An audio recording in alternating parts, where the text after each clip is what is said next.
नमस्कार मित्रांनो, आपल्या डिवाइन ज्ञान चॅनलमध्ये तुमच्या सर्वांचे मनपूर्वक स्वागत आहे. वास्तुशास्त्रानुसार आपल्या घरातील किंवा व्यवसायाच्या ठिकाणामध्ये ज्या 8 दिशा येतात त्या 8 दिशांना अत्यंत महत्त्व वास्तुशास्त्रामध्ये आहे. प्रत्येक दिशा विशिष्ट ग्रह, ऊर्जा आणि देवतांशी संबंधित असते. टोटल दिशा 8 आहेत. पूर्व, पश्चिम, दक्षिण, उत्तर, आग्नेय, वायव्य, ईशान्य, नैऋत्य या 8 दिशांबद्दल आज आपण बोलणार आहोत. जर योग्य दिशेचा योग्य उपयोग केला गेला तर सुख, समृद्धी, आरोग्य आणि आर्थिक प्रगती वाढते.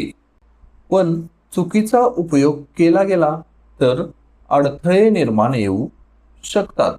आजच्या या व्हिडिओमध्ये आपण पाहणार आहोत 8 दिशांचे वास्तुशास्त्रानुसार महत्त्व आणि त्या दिशांमध्ये कोणत्या गोष्टी असायला हव्यात. प्रथम आपण ज्या मुख्य दिशा 4 आहेत त्याबद्दल आपण बोलूया.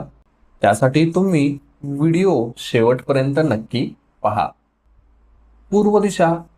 पूर्व दिशेचे स्वामी सूर्यदेव आहेत. ही दिशा उगवत्या सूर्याची असल्यामुळे नवीन संधी, यश, आत्मविश्वास आणि समृद्धी प्रदान करते. मुख्य दरवाजा, पूजाघर, खिडक्या या दिशेमध्ये असाव्यात. या दिशेमध्ये काय नसावे? जड सामान, कचरा, बंद भिंती या दिशेमध्ये नसाव्या. पूर्व दिशा स्वच्छ आणि मोकळी असल्यास घरामध्ये सकारात्मक वातावरण निर्माण होते. पश्चिम दिशा. पश्चिम दिशेचे स्वामी वरुण देव आहेत. ही दिशा लाभ, प्रगती आणि सामाजिक संबंधांशी संबंधित आहे. या दिशेमध्ये डायनिंग टेबल, मुलांचा अभ्यास कक्ष असावा. काय नसावे? मोठी गळती तिथे नसावी किंवा मोठा खड्डा तिथे नसावा. दक्षिण दिशा. दक्षिण दिशेचे स्वामी यमदेव आहेत. ही दिशा स्थैर्य, शिस्त आणि आत्मविश्वास दर्शवते. या दिशेमध्ये काय असावे? स्टोअर रूम असावी. मोठे फर्निचर इथे असावे. घरातील महत्वाची कागदपत्रे इथे असावीत. काय नसावे? घराचा मुख्य प्रवेशद्वार इथे नसावा. काही विशेष परिस्थिती सोडून या गोष्टी मी बोलत आहे. उत्तर दिशा. उत्तर दिशेचे स्वामी कुबेरदेव आहेत. ही दिशा धन, करिअर आणि व्यवसायासाठी अत्यंत लाभदायक आहे. ही दिशा अत्यंत शुभ मानली जाते. या दिशेमध्ये काय असावे? तिजोरी, ऑफिस टेबल, पाण्याची व्यवस्था या दिशेमध्ये असावी. काय नसावे? जड सामान नसावे. बंद भिंती नसाव्या. उत्तर दिशा जितकी तुम्ही मोकळी ठेवाल तितका तुमचा धनप्रवाह वाढत जातो. आता आपण 4 उपदिशा ज्या आहेत त्याबद्दल बोलू. त्या कोणत्या आहेत तर आग्नेय, वायव्य, ईशान्य, नैऋत्य यांची माहिती मी तुम्हाला आता सांगतो. आग्नेय दिशा. आग्नेय दिशा म्हणजे कोणती तर पूर्व आणि दक्षिण याच्या मध्ये जी दिशा असते ती आग्नेय दिशा. आग्नेय दिशेचे स्वामी अग्निदेव आहेत. ही दिशा अग्नितत्वाशी संबंधित असल्यामुळे ऊर्जा, उत्साह आणि आर्थिक व्यवहारांवर प्रभाव टाकते. या दिशेमध्ये काय असावे? स्वयंपाकघर, गॅस स्टोव्ह आणि इलेक्ट्रिक उपकरणे आग्नेय दिशेमध्ये असावीत. काय नसावे? पाण्याची टाकी, विहीर, बोरवेल म्हणजे पाण्याशी संबंधित कोणत्या गोष्टी आग्नेय दिशामध्ये जास्त नसाव्यात. यामुळे काय होते तर जर तुम्ही अग्नितत्वामध्ये पाणी आणलात तर घरामध्ये वादविवाद वाढू शकतात आणि आर्थिक नुकसान होऊ शकते. वायव्य दिशा. वायव्य दिशा म्हणजे उत्तर आणि पश्चिम मधली दिशा. या दिशेचा संबंध वायू तत्वाशी आहे.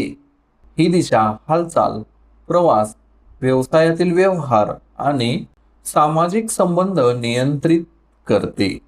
या दिशेमध्ये काय असावे? पाहुण्यांची खोली, पार्किंग किंवा स्टोअर रूम इथे असावी. काय नसावे?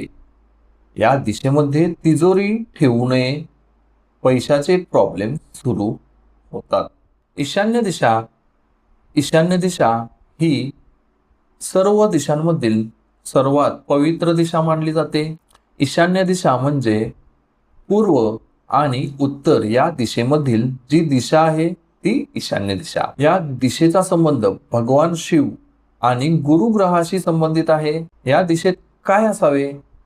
देवघर असावे, ध्यान कक्ष असावे, पाण्याचे स्रोत असावे. या दिशेमध्ये काय नसावे? टॉयलेट नसावे, जड सामान नसावे किंवा जिना नसावा, हे लक्षात ठेवा. ईशान्य दिशा स्वच्छ ठेवल्याने आध्यात्मिक आणि मानसिक प्रगती होते. नैऋत्य दिशा ही पूर्ण दिशांमधील सर्वात शक्तिशाली दिशा मानली जाते. या दिशेचा संबंध स्थैर्य, संपत्ती आणि कुटुंबातील प्रमुख व्यक्तीशी असतो. या दिशेमध्ये काय असावे तर मास्टर बेडरूम असावी, जड सामान असावे, घरातील तिजोरी या दिशेमध्ये असावी. घराची प्रगती, रिलेशन हे या दिशेमधून आपल्याला मिळते. या दिशेमध्ये काय नसावे? बाथरूम नसावे, पाण्याचा स्रोत नसावा. नैऋत्य दिशा मजबूत असेल तर जीवनात स्थिरता येते. तुम्ही तुमच्या घरामध्ये वास्तुशास्त्रानुसार काही गोष्टी याप्रमाणे आहेत का हे तुम्ही पहा. जर वास्तुशास्त्राप्रमाणे काही गोष्टी नसतील, ज्या आपण आता डिस्कस केल्या त्या गोष्टी जर तिथे नसतील तर त्यासाठी काय उपाय केले जातात हे पण मी तुम्हाला लवकरात लवकर नवीन व्हिडिओमध्ये सांगेन. तुम्हाला हा व्हिडिओ कसा वाटला हे मला कमेंटमध्ये नक्की सांगा. तुमच्या दिशेमध्ये चुकीचं काही होत असेल, काही गोष्टी चुकीच्या झाल्या असतील तर तुम्ही मला कमेंटमध्ये नक्की सांगा. मी तुम्हाला त्याच्यावरती नक्की सोल्युशन देईन. तुम्हाला हा व्हिडिओ आवडला असेल तर व्हिडिओला लाईक करा, व्हिडिओ जास्तीत जास्त शेअर करा आणि आपल्या चॅनेलला सबस्क्राईब नक्की करा. भेटू आपण पुढच्या व्हिडिओमध्ये. तोपर्यंत हरे कृष्ण, राधे राधे.